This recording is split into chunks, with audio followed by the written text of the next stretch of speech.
లిపులే, క్లింపెదుర, కాలాపాని ఇవన్నీ ఎప్పటినుంచో మన చేతిలోనే ఉన్నాయి.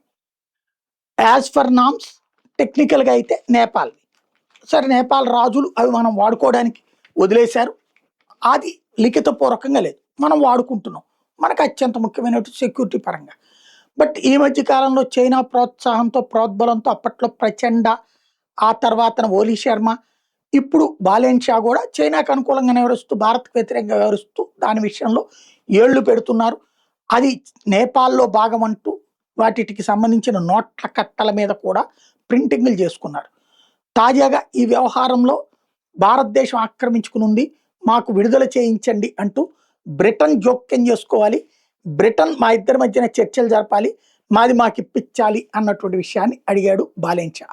బ్రిటన్ ప్రభుత్వం నిర్ద్వందంగా తోసిపుచ్చింది. భారత్ ఏ వ్యవహారంలోనైనా ద్వైపాక్షికమే తప్ప మూడవ వ్యక్తి మధ్యవర్తిత్వాన్ని అంగీకరించదు.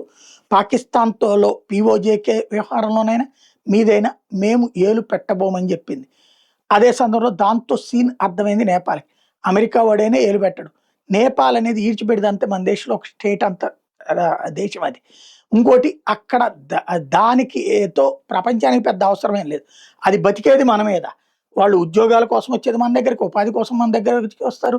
వాళ్ళ వ్యాపారాల కోసం మన దగ్గరకొస్తారు. వాళ్ళకి కావాల్సిన సరుకులు మన దగ్గర కొనుక్కెళ్తారు. మనం ఒక్కసారి మూసేసామంటే నేపాలోడు విలవిల్లాడతాడు, భూటానోడు బిలవిల్లాడతాడు. అదే సందర్భంలో శ్రీలంకోడు గిలగిల్లాడతారు. మనం మన పొరుగు దేశాల్లో పాలకులు వెధవలైనా సరే అక్కడున్న ప్రజల కోసం సహకరిస్తున్నాం. ఇప్పుడు భారతదేశపు శక్తి ఏంటో నేపాల్‌కి తెలిసొచ్చింది. ద్వైపాక్షిక చర్చలకు రెడీ అంటుంది. నువ్వు ఎంత చర్చించినా అది వదులుకుంటేనే బెటర్.